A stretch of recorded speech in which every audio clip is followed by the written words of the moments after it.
ನನ್ನ ಪ್ರೀತಿಯ ಸ್ನೇಹಿತರೆ, ನಿಮ್ಮೆಲ್ಲರೊಂದಿಗೆ ಮಾತನಾಡುತ್ತಿರುವ ನಾನು ಸೂರ್ಯ. ನೀವೆಲ್ಲರೂ ಹೇಗಿದ್ದೀರಿ? ನೀವು ಚೆನ್ನಾಗಿದ್ದೀರಿ ಎಂದು ಭಾವಿಸುತ್ತೇನೆ. ನೀವು ಈಗ ಚೆನ್ನಾಗಿಲ್ಲದಿದ್ದರೂ ಇಂದಿನಿಂದ ನೀವು ಹೆಚ್ಚು ಚೆನ್ನಾಗಿರುತ್ತೀರಿ. ಅದಕ್ಕಾಗಿಯೇ ನಾನು ಈ ಪೋಸ್ಟ್ ಅನ್ನು ನಮ್ಮನ್ನು ಮತ್ತು 9 ಗ್ರಹಗಳನ್ನು ಸೃಷ್ಟಿಸಿದ ದೇವರನ್ನು ಪ್ರಾರ್ಥಿಸುವ ಮೂಲಕ ಪ್ರಾರಂಭಿಸುತ್ತೇನೆ. ಈಗ ನಾವು ಭಾರತದ ಪ್ರಮುಖ ಜ್ಯೋತಿಷ್ಯ ಸಂಶೋಧನಾ ಕೇಂದ್ರದ ಸ್ಪಷ್ಟ ಭವಿಷ್ಯವಾಣಿಗಳನ್ನು ನೋಡಲಿದ್ದೇವೆ. New line. ಮಾರ್ಚ್ 29, 2025 ರಂದು ಶನಿಯು ಕುಂಭ ರಾಶಿಯಿಂದ ಮೀನ ರಾಶಿಗೆ ಚಲಿಸುತ್ತಾನೆ. ಅವನು 2.5 ವರ್ಷಗಳ ಕಾಲ ಅಲ್ಲೇ ಇರುತ್ತಾನೆ. ಅವನು ನಿಮ್ಮ ರಾಶಿಚಕ್ರ ಚಿಹ್ನೆಗೆ ಯಾವ ರೀತಿಯ ಪ್ರಯೋಜನಗಳನ್ನು ನೀಡಲಿದ್ದಾನೆ? ಅದು ನಾಟಕೀಯ ಮತ್ತು ಉತ್ತಮ ಪ್ರಯೋಜನಗಳನ್ನು ನೀಡುತ್ತದೆಯೇ, ಮಧ್ಯಮ ಪ್ರಯೋಜನಗಳನ್ನು ನೀಡುತ್ತದೆಯೇ, ಅಥವಾ ಅದು ಬಹಳಷ್ಟು ತೊಂದರೆಗಳನ್ನು ತರುತ್ತದೆಯೇ ಎಂಬುದನ್ನು ವಿವರವಾಗಿ ನೋಡೋಣ. ಜೀವನದಲ್ಲಿ ಮುಂದುವರಿಯಲು ಮತ್ತು ಸಮಸ್ಯೆಗಳನ್ನು ತಡೆಯಲು ನಿಮಗೆ ಸಹಾಯ ಮಾಡುವ ಹಲವಾರು ಸಲಹೆಗಳನ್ನು ನಾನು ನಿಮಗೆ ಹೇಳುತ್ತೇನೆ. ನೀವು ಇನ್ನೂ ನಮ್ಮ ಚಾನೆಲ್ ಅನ್ನು ಸಬ್ಸ್ಕ್ರೈಬ್ ಮಾಡಿಲ್ಲದಿದ್ದರೆ ದಯವಿಟ್ಟು ಈಗಲೇ ಸಬ್ಸ್ಕ್ರೈಬ್ ಮಾಡಿ. ಈಗ ನಾವು ರಾಶಿಚಕ್ರದ ಮೊದಲ ಚಿಹ್ನೆಯಾದ ಮೇಷರಾಶಿಯನ್ನು ನೋಡಲಿದ್ದೇವೆ. ಅವರ ಅಧಿಪತಿ ಮಂಗಳ. ಅವರು ಕೆಲಸಗಳನ್ನು ತ್ವರಿತವಾಗಿ ಪೂರ್ಣಗೊಳಿಸುವ ಸಾಮರ್ಥ್ಯ ಹೊಂದಿದ್ದಾರೆ. ಅವರು ವೇಗಿಗಳು. ಅವರು ತಕ್ಷಣ ಕೋಪಗೊಳ್ಳುತ್ತಾರೆ. ಅವರು ಪ್ರೀತಿ ಮತ್ತು ವಾತ್ಸಲ್ಯದಿಂದ ಎಲ್ಲರನ್ನೂ ಸೋಲಿಸುತ್ತಾರೆ. ಎಷ್ಟೇ ದೊಡ್ಡ ಸಮಸ್ಯೆಯಾಗಿದ್ದರೂ ಅವರು ಕಷ್ಟಕರವಾದ ಕೆಲಸಗಳನ್ನು ಯೋಜಿಸುವ ಮತ್ತು ಯಶಸ್ವಿಯಾಗಿ ಪೂರ್ಣಗೊಳಿಸುವ ಶಕ್ತಿಯನ್ನು ಹೊಂದಿರುತ್ತಾರೆ ಮತ್ತು ಅವರು ದೃಢನಿಶ್ಚಯದಿಂದಿರುತ್ತಾರೆ. ಅವರು ತಾವು ತೆಗೆದುಕೊಂಡ ಕೆಲಸವನ್ನು ಮುಗಿಸುತ್ತಾರೆ, ತಮ್ಮ ನಿರ್ಧಾರವನ್ನು ಬದಲಾಯಿಸುವುದಿಲ್ಲ ಮತ್ತು ಯಾರ ಬಗ್ಗೆಯೂ ಚಿಂತಿಸದೆ ತಮ್ಮದೇ ಆದ ಕಠಿಣ ಪರಿಶ್ರಮದ ಮೂಲಕ ಪ್ರಗತಿ ಸಾಧಿಸುತ್ತಾರೆ. ಅವರು ತಮಗಿಂತ ಹೆಚ್ಚು ವಿದ್ಯಾವಂತರಿಗಿಂತ ಉತ್ತಮವಾಗಿ ಯೋಚಿಸುತ್ತಾರೆ ಮತ್ತು ತಮ್ಮ ಗುರಿಗಳನ್ನು ಹೆಚ್ಚು ಪರಿಣಾಮಕಾರಿಯಾಗಿ ಸಾಧಿಸುತ್ತಾರೆ. ಅವರ ಆಲೋಚನಾ ಸಾಮರ್ಥ್ಯ ಹೆಚ್ಚಾಗಿರುತ್ತದೆ. ಅವರ ಕಲ್ಪನಾ ಶಕ್ತಿಯು ಉನ್ನತವಾಗಿದೆ. ಅನೇಕ ಜನರು ಅವರ ಕೆಲಸ ಮತ್ತು ಕೌಶಲ್ಯಗಳನ್ನು ಕದಿಯುತ್ತಾರೆ. ಇದರ ಮೂಲಕ ಇತರರು ಖ್ಯಾತಿಯನ್ನು ಗಳಿಸುತ್ತಾರೆ. ಅವರ ಕುಟುಂಬ ಅಥವಾ ಸ್ನೇಹಿತರಲ್ಲಿ ಯಾರಾದರೂ ತೊಂದರೆಗೆ ಸಿಲುಕಿದರೆ ಅವರೇ ಮೊದಲು ಮುಂದೆ ಬಂದು ಅವರನ್ನು ಉಳಿಸುತ್ತಾರೆ. ಅದಕ್ಕಾಗಿಯೇ ಇಂದಿಗೂ ಸಹ ಅನೇಕ ಮೇಷ ರಾಶಿಯವರು ದೇಶವನ್ನು ರಕ್ಷಿಸಲು ಪೊಲೀಸ್ ಸೇನೆ, ನೌಕಾಪಡೆ ಮತ್ತು ವಾಯುಪಡೆಯಲ್ಲಿದ್ದಾರೆ. ಈಗ ಮಾತ್ರವಲ್ಲ, ಸಾವಿರಾರು ವರ್ಷಗಳ ಹಿಂದೆ ಈ ರಾಶಿಚಕ್ರ ಚಿಹ್ನೆಗಳು ಯೋಧರು ಮತ್ತು ಯೋಧರಾಗಿದ್ದರು ಮತ್ತು ಶಾಸನಗಳು ಮತ್ತು ಹಸ್ತಪ್ರತಿಗಳ ರೂಪದಲ್ಲಿ ಅವರ ಯಶಸ್ಸಿನ ಪುರಾವೆಗಳು ಅವರು ಹೋದಲ್ಲೆಲ್ಲ ಇನ್ನೂ ಅಸ್ತಿತ್ವದಲ್ಲಿವೆ. ಆದರೆ ಭೇಟಿ ನೀಡಿದ, ಕರೆ ಮಾಡಿದ ಮತ್ತು ಸಂದೇಶ ಕಳುಹಿಸಿದ ಅನೇಕರು ತಮಗೆ ಸರಿಯಾದ ಕೆಲಸವಿಲ್ಲ, ಕಷ್ಟಪಟ್ಟು ಕೆಲಸ ಮಾಡಿದರೂ ಹೆಚ್ಚಿನ ಸಂಬಳ ಸಿಗುತ್ತಿಲ್ಲ ಮತ್ತು ತಮ್ಮ ವೃತ್ತಿಜೀವನವು ಫಲ ನೀಡುತ್ತಿಲ್ಲ ಎಂದು ಹೇಳಿದರು. ಇದಕ್ಕೆ ಕಾರಣಗಳ ಬಗ್ಗೆ ನಾನು ಅದರಿಂದ ಹೊರಹೊಮ್ಮುವ ಸೂಕ್ಷ್ಮ ವ್ಯತ್ಯಾಸಗಳನ್ನು ಸಹ ನಾನು ನಿಮಗೆ ಹೇಳುತ್ತೇನೆ. ನೀವು ಇನ್ನೂ ನಮ್ಮ ಚಾನೆಲ್ಗೆ ಸಬ್ಸ್ಕ್ರೈಬ್ ಮಾಡಿಲ್ಲದಿದ್ದರೆ ದಯವಿಟ್ಟು ಈಗಲೇ ಸಬ್ಸ್ಕ್ರೈಬ್ ಮಾಡಿ. ಈಗ ಶನಿಯು ಮೇಷರಾಶಿಯಿಂದ ಮೀನರಾಶಿಗೆ 12ನೇ ಮನೆಯಲ್ಲಿ ವೀರ್ಯ ಸ್ಥಾನ ಮತ್ತು ಅಯನ ಭೋಗ ಸ್ಥಾನದಲ್ಲಿ ಚಲಿಸುತ್ತಿದ್ದಾನೆ. 3ನೆಯ ದೃಷ್ಟಿಯಲ್ಲಿ ಅವನು ತನ್ನ ಕುಟುಂಬದ ಮನೆಯನ್ನು ನೋಡುತ್ತಾನೆ. 7ನೇ ದೃಷ್ಟಿಯಲ್ಲಿ ಯುದ್ಧ, ಸಾಲ ಮತ್ತು ಕೋಪದ ಮನೆಯನ್ನು ಮತ್ತು 10ನೇ ದೃಷ್ಟಿಯಲ್ಲಿ ಕರ್ಮ ಮತ್ತು ವೃತ್ತಿಜೀವನದ ಮನೆಯನ್ನು ನೋಡುತ್ತಾನೆ. ಇದು ಶನಿಯ 7.5 ವರ್ಷಗಳ ಆರಂಭ. ಈ ವಿಡಿಯೋದಲ್ಲಿ 7.5 ವರ್ಷಗಳ ಆರಂಭದಲ್ಲಿ ನೀವು ಆ ಸ್ಥಳಕ್ಕೆ ಸ್ಥಳಾಂತರಗೊಳ್ಳುವುದರಿಂದ ಯಾವ ರೀತಿಯ ಪ್ರಯೋಜನಗಳನ್ನು ಪಡೆಯುತ್ತೀರಿ, ನೀವು ಏನು ಪಡೆಯುತ್ತೀರಿ ಮತ್ತು ಏನು ಪಡೆಯುವುದಿಲ್ಲ, ನಿಮ್ಮ ಬಳಿ ಯಾವ ಪರಿಹಾರಗಳಿವೆ ಮತ್ತು ನೀವು ಯಾವುದರ ಬಗ್ಗೆ ಜಾಗರೂಕರಾಗಿರಬೇಕು ಎಂಬುದನ್ನು ನಾವು ನಿಮಗೆ ಸ್ಪಷ್ಟವಾಗಿ ತೋರಿಸುತ್ತೇವೆ. ಹಾಗಾಗಿ ಯಾವುದೇ ತೊಂದರೆಯಿಲ್ಲದೆ ಇಡೀ ವಿಷಯವನ್ನು ನೋಡಿ. ನಿಮ್ಮ ಮೇಷ ರಾಶಿಯವರಿಗೆ ಸದೇಶಾತಿ ಶನಿ ಪ್ರಾರಂಭವಾಗಲಿದೆ. ಗುರೂಜಿ, ನನಗೆ ಈಗಾಗಲೇ ಅನೇಕ ಸಮಸ್ಯೆಗಳಿವೆ ಮತ್ತು ಶನಿದೇವರು ಬರುತ್ತಿದ್ದಾನೆ. ಅವನು ಉಂಟುಮಾಡುವ ಕಷ್ಟಗಳನ್ನು ನಾನು ಸಹಿಸಲಾರೆ. ದಯವಿಟ್ಟು ನನಗೆ ಏನಾದರೂ ಹೇಳಿ ಎಂದು ಅನೇಕ ಜನರು ನನ್ನನ್ನು ಕೇಳುತ್ತಾರೆ. ಹಣ, ಆದಾಯ, ಆರ್ಥಿಕತೆ, ಕೆಲಸ ಮತ್ತು ವೃತ್ತಿ ಎಲ್ಲವೂ ಚೆನ್ನಾಗಿರುತ್ತದೆ. ಹಿಂದೆಯೂ ಸಹ ನಿಮ್ಮ ದೇಹ ಮತ್ತು ಮನಸ್ಸು ತುಂಬಾ ದುರ್ಬಲವಾಗಿದ್ದು ನೀವು ಕೆಲಸ ಮಾಡಲು ಸಾಧ್ಯವಾಗುತ್ತಿರಲಿಲ್ಲ. ಆದರೆ ಈಗ ನೀವು ಓಡುತ್ತೀರಿ ಮತ್ತು ಕಷ್ಟಪಟ್ಟು ಕೆಲಸ ಮಾಡುತ್ತೀರಿ. ನಿಮ್ಮ ದೇಹ, ಮನಸ್ಸು ಮತ್ತು ಬುದ್ಧಿಶಕ್ತಿ ಸಹಕರಿಸುತ್ತವೆ. ನೀವು ಸಂತೋಷವಾಗಿರುತ್ತೀರಿ. ಅದರ ಮೂಲಕ ನೀವು ಹೆಚ್ಚಿನ ಪ್ರಗತಿ ಸಾಧಿಸುವಿರಿ.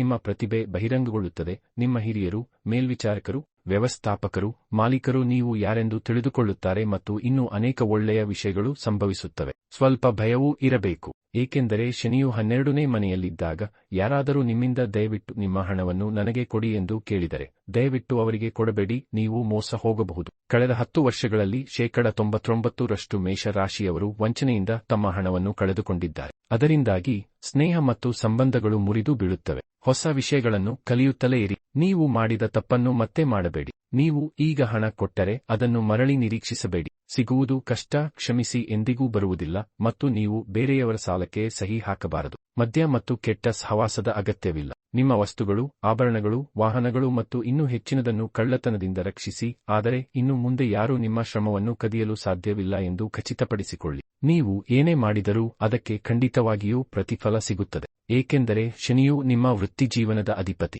ಈಗ ನೀವು ಮಾಡುವ ಕೆಲಸ ಮತ್ತು ನೀವು ಸುರಿಸುತ್ತಿರುವ ಬೆವರು ವ್ಯರ್ಥವಾಗದಂತೆ ಅವನು ನೀವು ತಪ್ಪು ರೀತಿಯಲ್ಲಿ ಹಣ ಸಂಪಾದಿಸದಿದ್ದರೆ ಒಳ್ಳೆಯದು. ನೀವು ಅಕ್ರಮವಾಗಿ ಸಂಪಾದಿಸಿದ ಹಣವನ್ನು ಮುಟ್ಟಿದರೆ ನಿಮ್ಮ ಜೀವನ ಹಾಳಾಗುತ್ತದೆ ಎಂದರ್ಥ. ನೀವು ಆರಾಮವಾಗಿರಬೇಕು ಎಂದು ಭಾವಿಸಬೇಡಿ. ನೀವು ಮಾಲೀಕರಾಗಿದ್ದರೂ ಸಹ ಶನಿಯು ಅಲ್ಲಿದ್ದಾಗ ಕೆಲಸಗಾರನಾಗಿರುವುದು ನಿಮಗೆ ತುಂಬಾ ಒಳ್ಳೆಯದು. ನೀವು ದಿನಕ್ಕೆ 8 ಗಂಟೆಗಳ ಕಾಲ ಕಷ್ಟಪಟ್ಟು ಕೆಲಸ ಮಾಡಿದರೆ ಶನಿದೇವನು ನಿಮಗೆ ಸಂಬಳ, ಪ್ರತಿಫಲ ಮತ್ತು ಹೇರಳವಾದ ಲಾಭವನ್ನು ನೀಡುವುದನ್ನು ಯಾರೂ ತಡೆಯಲು ಸಾಧ್ಯವಿಲ್ಲ. ಹೌದು, ದೇವರು ನಿಲ್ಲಿಸಲು ಬಯಸಿದ್ದರೂ ಸಹ ಅವನಿಗೆ ಸಾಧ್ಯವಾಗಲಿಲ್ಲ, ಅದು ನಿಯಮ.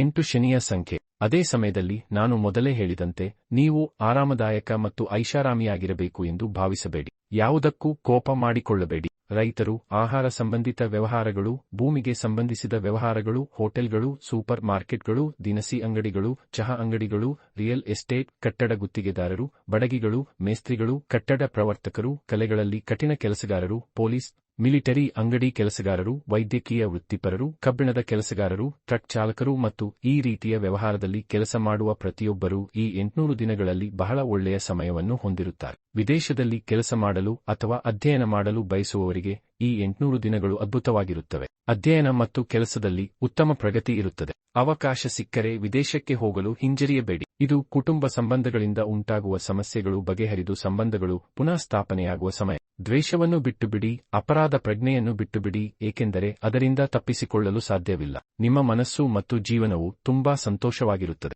ಬಹಳ ದಿನಗಳಿಂದ ಮದುವೆಯಾಗಿ ಮಕ್ಕಳಾಗದವರಿಗೆ, ಹಲವು ದಿನಗಳಿಂದ ಚಿಕಿತ್ಸೆ ಪಡೆಯುತ್ತಿದ್ದರೂ ಯಾವುದೇ ಫಲಿತಾಂಶ ಕಾಣದವರಿಗೆ, ನಿಮ್ಮ ಪೂರ್ವಜರ ಕೃಪೆ ಮತ್ತು ನಿಮ್ಮ ಪೂರ್ವಜರ ಆಶೀರ್ವಾದದಿಂದ ಈಗ ಜ್ಞಾನದಲ್ಲಿ ಅತ್ಯುತ್ತಮವಾದ ಮಕ್ಕಳು ಜನಿಸುತ್ತಾರೆ. ನಿಮ್ಮ ಪಡಿತರ ಚೀಟಿಗೆ ಹೊಸ ವ್ಯಕ್ತಿ ಯಾವುದೋ ರೀತಿಯಲ್ಲಿ ಸೇರುವ ಸಾಧ್ಯತೆ ಹೆಚ್ಚು. ಯಾವುದೇ ಸಮಸ್ಯೆ ಇರಲಿ, ಎಷ್ಟೇ ದೊಡ್ಡ ಕಷ್ಟವಿರಲಿ, ನೀವು ಯಾವಾಗಲೂ ಸಹಾಯ ಹಸ್ತ ಚಾಚುವ ಅತ್ಯಂತ ಧೈರ್ಯಶಾಲಿ ವ್ಯಕ್ತಿ. ಅದು ಪುರುಷನಾಗಿರಲಿ ಅಥವಾ ಮಹಿಳೆಯಾಗಿರಲಿ, ನೀವು ನೇರವಾಗಿ ಮಾತನಾಡುತ್ತೀರಿ ಮತ್ತು ವರ್ತಿಸುತ್ತೀರಿ. ನೀವು ಯಾವಾಗಲೂ ಕಷ್ಟಪಟ್ಟು ಕೆಲಸ ಮಾಡಲು ಸಿದ್ಧರಾಗಿರುತ್ತೀರಿ. ಎಲ್ಲರಿಗೂ ಲಭ್ಯವಿರುವ ವಸ್ತುಗಳಿಗೂ ಸಹ ನೀವು ಕಷ್ಟಪಟ್ಟು ಕೆಲಸ ಮಾಡಬೇಕಾಗುತ್ತದೆ. ಉಬ್ಬರವಿಳಿತದ ವಿರುದ್ಧ ಈಜುವುದರಿಂದ ಮಾತ್ರ ನೀವು ಏನನ್ನಾದರೂ ಸಾಧಿಸಬಹುದು. ಗೃಹಿಣಿಯರಿಗೆ ಇದು ತುಂಬಾ ಸಂತೋಷದ ಸಮಯವಾಗಿರುತ್ತದೆ. ನೀವು ಏನು ಅಂದುಕೊಂಡಿದ್ದೀರೋ ಅದು ನೀವು ಅಂದುಕೊಂಡಂತೆಯೇ ಆಗುತ್ತದೆ. ನೀವು ವ್ಯವಹಾರದಲ್ಲಿ ಲಾಭವನ್ನು ನಿರೀಕ್ಷಿಸುತ್ತಿರಲಿ ಅಥವಾ ನಿಮ್ಮ ಪತಿ ಅಥವಾ ಮಕ್ಕಳಿಂದ ಪ್ರೀತಿಯನ್ನು ನಿರೀಕ್ಷಿಸುತ್ತಿರಲಿ, ನಿಮಗೆ ಅದು ಹೇರಳವಾಗಿ ಸಿಗುತ್ತದೆ. ಈಗಾಗಲೇ ವಿಚ್ಛೇದನ ಪಡೆದವರು ಮತ್ತು ವಿಚ್ಛೇದನದವರೆಗೂ ಹೋದವರು ಸಹ ಮತ್ತೆ ಒಂದಾಗುವ ಸಾಧ್ಯತೆ ಹೆಚ್ಚು. ಪ್ರಯತ್ನಿಸಿ. ಕೆಲವು ಜನರಿಗೆ ಮರುಮದುವೆಯಾಗುವ ಸಾಧ್ಯತೆಗಳು ಇವೆ, ಏಕೆಂದರೆ ನೀವು ಊಹಿಸಿದಂತೆ ಸಂತೋಷ.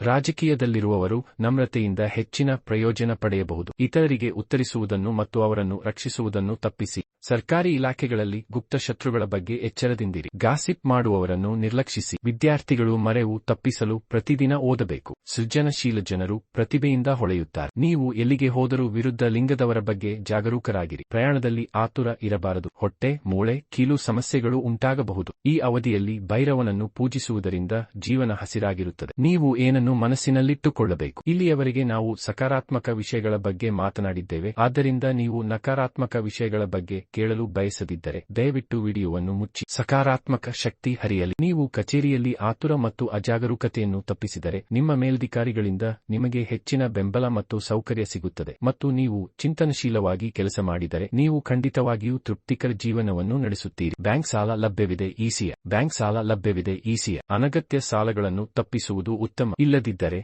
ಭವಿಷ್ಯದಲ್ಲಿ ನೀವು ಸಾಲವನ್ನು ಮರುಪಾವತಿಸಲು ಸಾಧ್ಯವಾಗದಿರಬಹುದು ಮತ್ತು ನೀವು ತೊಂದರೆಗಳನ್ನು ಎದುರಿಸಬೇಕಾಗುತ್ತದೆ. ವ್ಯಾಪಾರ ಪಾಲುದಾರರು, ನಿಮ್ಮ ಪ್ರತಿಸ್ಪರ್ಧಿಗಳೊಂದಿಗೆ ಜಾಗರೂಕರಾಗಿರಿ. ದಯವಿಟ್ಟು ಯಾರಿಗೂ ಯಾವುದೇ ರಹಸ್ಯಗಳನ್ನು ಹೇಳಬೇಡಿ. ನೀವು ಯಾರಿಗಾದರೂ ಒಂದು ಪ್ರಮುಖ ಜವಾಬ್ದಾರಿಯನ್ನು ನೀಡಿದರೆ ಅದು ಸಮಯಕ್ಕೆ ಸರಿಯಾಗಿ ಪೂರ್ಣಗೊಳ್ಳುತ್ತದೆ ಮತ್ತು ಯಾವುದೇ ತಪ್ಪುಗಳು ಸಂಭವಿಸಿವೆ ಎಂಬುದನ್ನು ಎಚ್ಚರಿಕೆಯಿಂದ ಮೇಲ್ವಿಚಾರಣೆ ಮಾಡುವುದು ಬಹಳ ಮುಖ್ಯ. ಇಲ್ಲದಿದ್ದರೆ ಅವರು ಖಂಡಿತವಾಗಿಯೂ ನಿಮ್ಮ ಬೆನ್ನಿಗೆ ಚೂರಿ ಹಾಕುತ್ತಾರೆ. ಹಾನಿಕಾರಕ ಆಹಾರ ಪದ್ಧತಿ ಮತ್ತು ಮಾದಕ ವ್ಯಸನದಿಂದ ದೂರವಿರಿ. ಇಲ್ಲದಿದ್ದರೆ ಆರೋಗ್ಯ ಸಮಸ್ಯೆಗಳಿಂದಾಗಿ ನೀವು ವೈದ್ಯಕೀಯ ವೆಚ್ಚಗಳನ್ನು ಭರಿಸಬೇಕಾಗಬಹುದು. ಪ್ರತಿದಿನ 30 ನಿಮಿಷಗಳ ವ್ಯಾಯಾಮ, ಉದಾಹರಣೆಗೆ ನಡಿಗೆ, ಜಾಗಿಂಗ್ ಮತ್ತು ನಗುವುದು ನಿಮಗೆ ಉತ್ತಮ ದೈಹಿಕ ಆರೋಗ್ಯವನ್ನು ನೀಡುತ್ತದೆ. ನಿಮ್ಮ ಕೋಪವನ್ನು ನಿಯಂತ್ರಿಸಿ. ನೀವು ದೇವರಿಂದ ಕೇಳಿದ ಎಲ್ಲವೂ ನಿಮಗೆ ಸಿಗಲಿ ಎಂದು ಪ್ರಾರ್ಥಿಸುತ್ತಾ ಈ ಪೋಸ್ಟ್ ಅನ್ನು ಕೊನೆಗೊಳಿಸುತ್ತೇನೆ. ಈ ವಿಡಿಯೋ ನಿಮಗೆ ಇಷ್ಟವಾದರೆ ಲೈಕ್ ಮಾಡಿ, ನಿಜವಾಗಿಯೂ ಇಷ್ಟವಾದರೆ ಶೇರ್ ಮಾಡಿ ಮತ್ತು ನೀವು ನಮ್ಮ ಚಾನೆಲ್ಗೆ ಹೊಸಬರಾಗಿದ್ದರೆ ಸಬ್ಸ್ಕ್ರೈಬ್ ಮಾಡಿ.